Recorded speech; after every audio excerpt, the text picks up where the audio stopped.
Magandang araw sa lahat. Ngayon naman ay magluluto tayo ng calamares.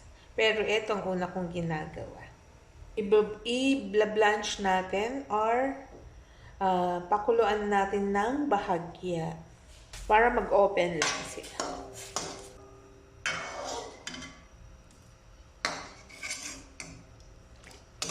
Ayan guys. Okay na yan. Ngayon naman, i-marinate natin siya sa paminta, salt, garlic powder. Tapos,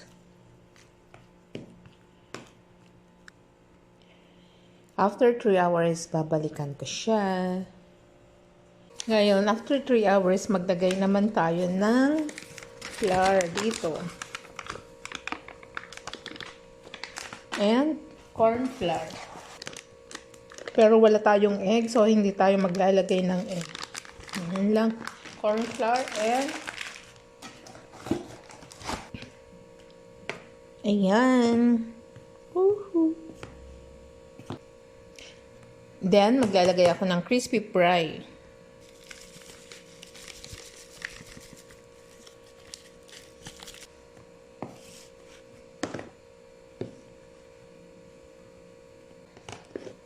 And then, gawin natin ganito. Ito na natin.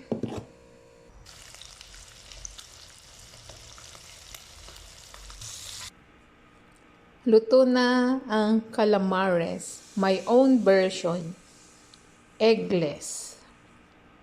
Thank you for watching. Keep safe, everyone.